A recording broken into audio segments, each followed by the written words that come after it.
Cuando los hombres olvidaron mirar hacia adentro, cuando entregaron su voluntad a templos, a cruces y a tronos, cuando cambiaron su llama por una plegaria, entonces la luz fue llamada oscuridad, y de esa confusión nació un nombre prohibido, Lucifer. Pero Lucifer no es el demonio que las religiones temen, es la metáfora más antigua de la conciencia despierta, el eco de una chispa que nos susurra: recuerda quién eres. El término viene del latín lux ferre, el portador de luz, una palabra que los antiguos romanos usaban para referirse a Venus, la estrella del amanecer, la que anuncia el día, la que rompe las sombras justo antes del sol. Lucifer es entonces el principio del despertar, pero los siglos deformaron la luz, se volvió pecado, la sabiduría se volvió herejía y la búsqueda de uno mismo se convirtió en una amenaza. Y sin embargo, hay quienes aún escuchan su llamado y saben que la caída de Lucifer no fue un castigo, sino un símbolo, porque en ese descenso el portador de la luz se convirtió en espejo, reflejando en cada uno de nosotros la posibilidad de ascender desde la oscuridad.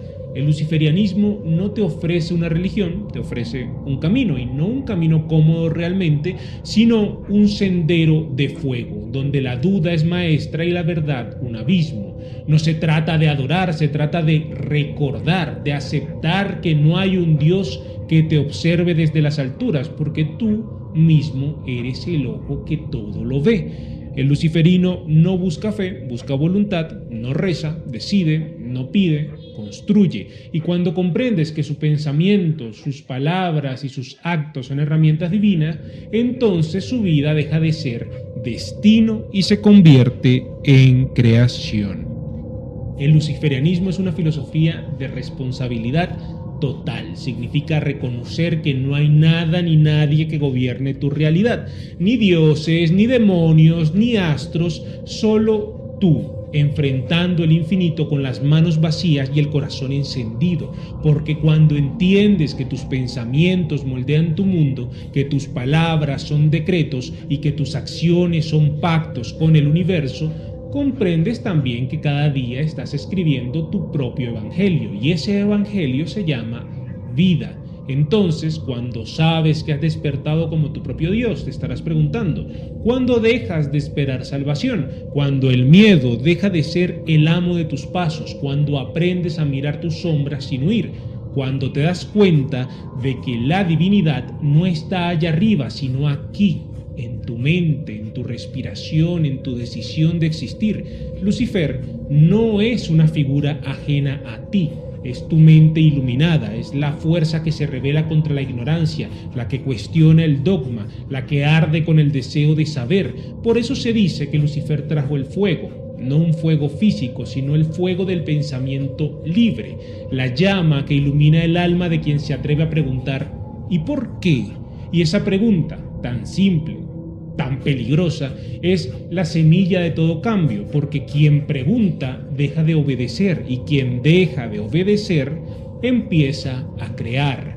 En el sendero de la mano izquierda, Lucifer no es enemigo de la luz ni amante de la oscuridad, es el equilibrio entre ambas. La luz representa el intelecto, la razón, el conocimiento, y por otro lado, la oscuridad representa la pasión, el instinto, el misterio, y juntas forman el fuego eterno de la existencia consciente. El luciferino no teme a la oscuridad porque sabe que de ella brota inspiración, y no idolatra a la luz porque sabe que en exceso también ciega. El verdadero poder está en reconocer ambos rostros en la llama y aprender a dominarlos. Esa es la enseñanza de Lucifer. No se trata de servir, sino de ser, no de seguir, sino de crear, no de rendirse ante lo divino, sino de encarnarlo. El portador de la luz no exige obediencia, exige despertar, y ese despertar es brutal, porque cuando despiertas ya no puedes volver a dormir, ya no puedes culpar al destino, ni refugiarte en las promesas de un paraíso. Eres tú frente a ti mismo. Y allí, en ese espejo silencioso, comprendes que Lucifer nunca cayó del cielo, fue arrojado dentro de ti para que descubrieras tarde o temprano que el infierno que temes no está bajo tus pies, sino en tus miedos, y que la única salida es encender tu propia luz. Así que no busques en altares ni grimorios, no los invoques con nombres antiguos ni símbolos ocultos. Busca a Lucifer en tu voz cuando hablas con convicción, en tus ojos cuando enfrentas el dolor, en tus manos cuando decides construir lo imposible, porque cada vez que transformas la duda en certeza, cada vez que conviertes una herida en sabiduría, cada vez que eliges pensar cuando otros se arrodillan, Lucifer renace. No en el cielo, no en el infierno, sino en ti, ¿sí? Y es ahí donde comienza la verdadera magia, cuando dejas de ser el adorador para convertirte en el creador. Ya hemos hablado del sentido filosófico, la idea de Lucifer como portador de luz y principio de la autodivinización. Vamos a desarmar la figura en sus muchas máscaras, vamos a viajar por mitos, por textos antiguos y transformaciones culturales para entender por qué Lucifer aparece con tantos nombres y rostros. ¿Por qué? Porque podemos ver en Lucifer a Ishtar, a Venus, a Athar, a Helel, a Samael, a Lilith, a Azazel, a Azazel realmente, y cómo todas esas imágenes se entrelazan para formar el concepto moderno del adversario, ¿sí? Si conoces alguna versión local o mito sobre un concepto de una entidad que pueda parecerse al portador de la luz, puedes escribirlo también y lo comentaremos, ¿vale? Pero empecemos con Venus, la estrella del alba y la estrella vespertina. Empieza lo visible.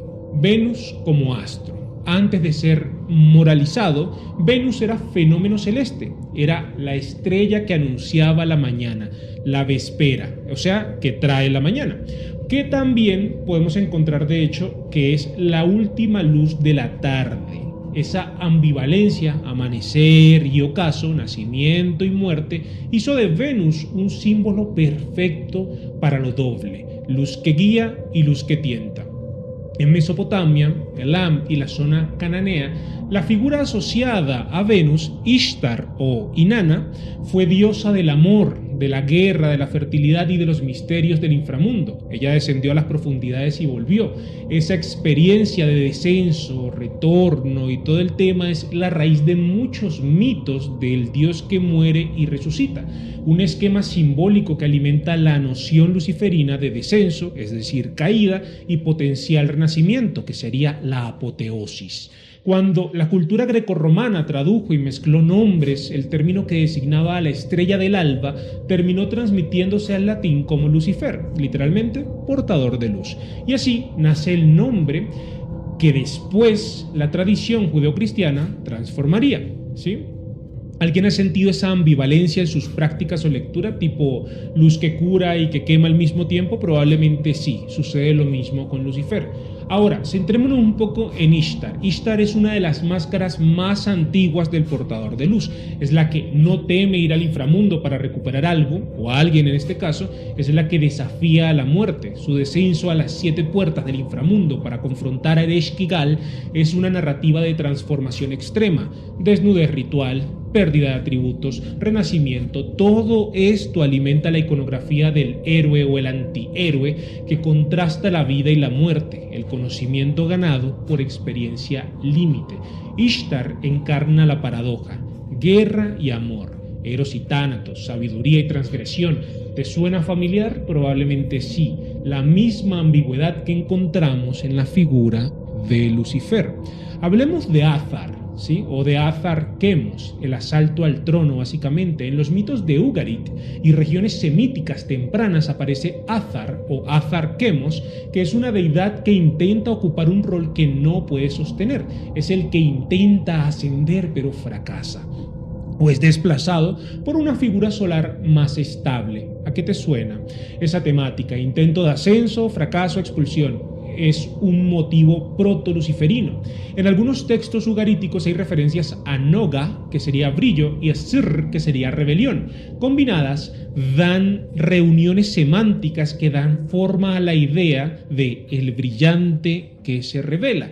No es coincidencia que poéticas como Isaías y traducciones posteriores utilicen imágenes similares cuando se refieren a la estrella caída. También tenemos que hablar de Helel o de Hel Ben Shahar, la caída poética.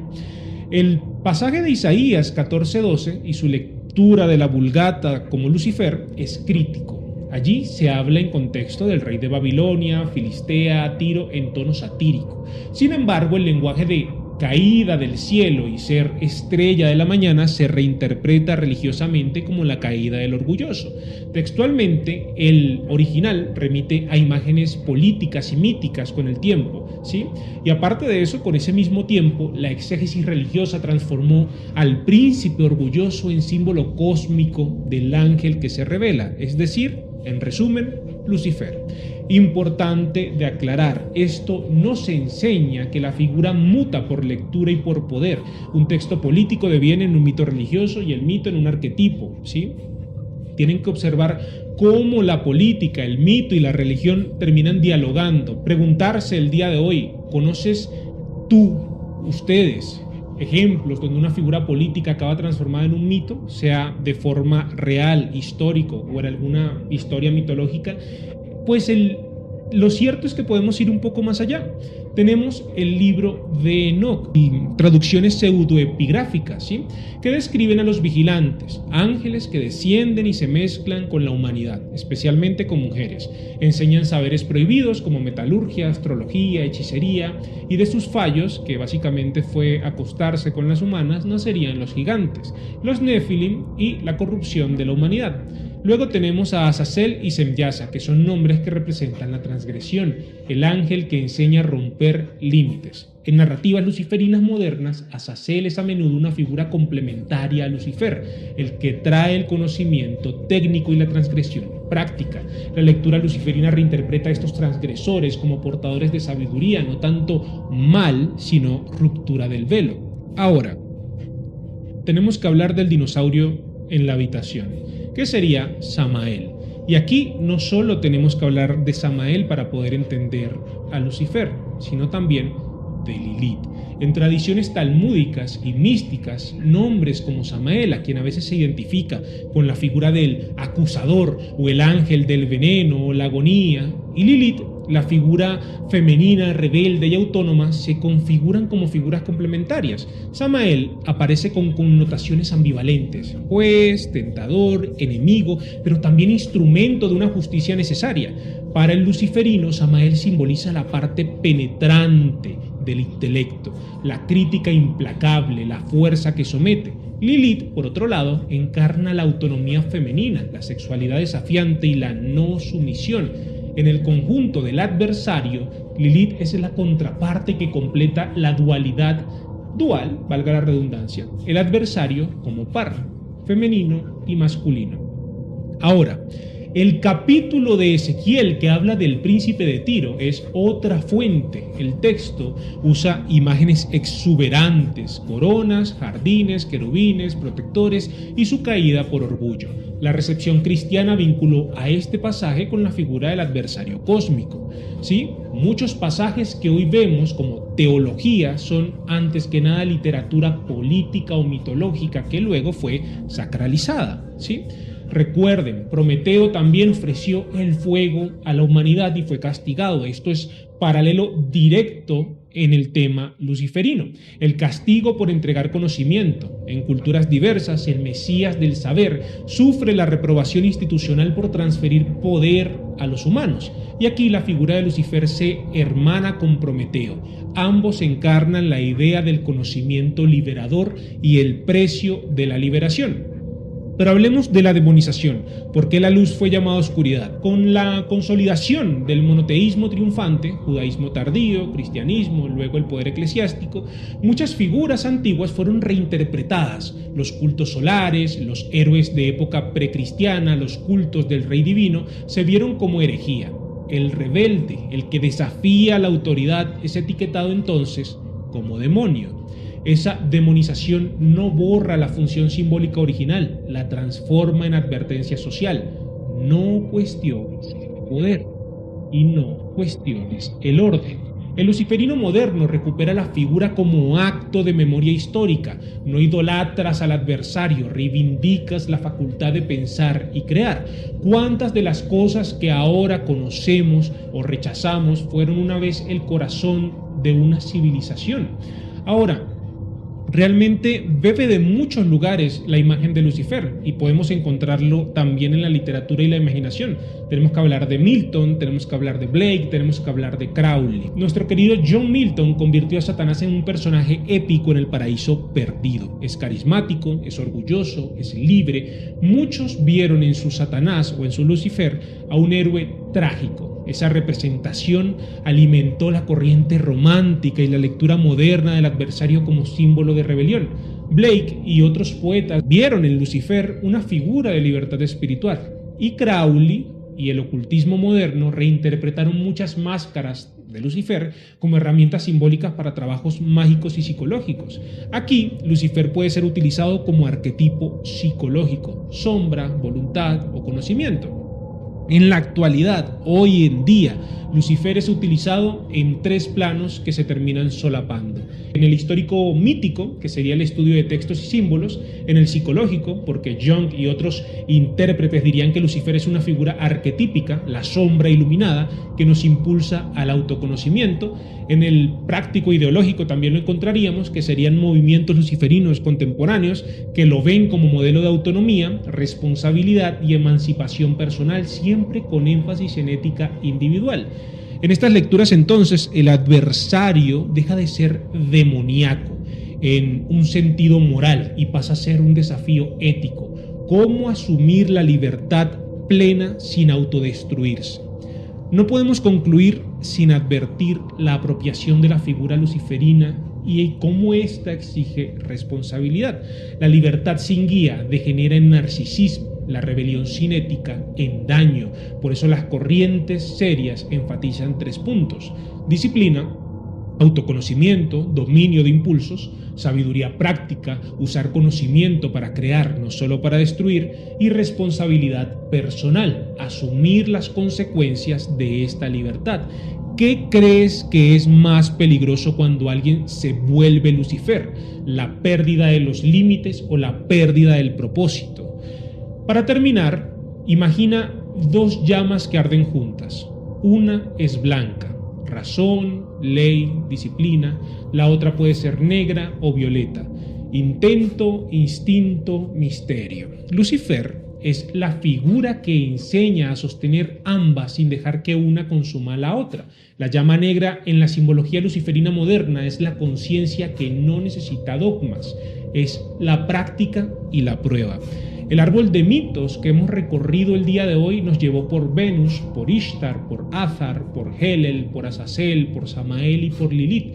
No son contradicciones, son diferentes reflectores apuntando a la misma experiencia humana fundamental: el deseo de autonomía intelectual y espiritual.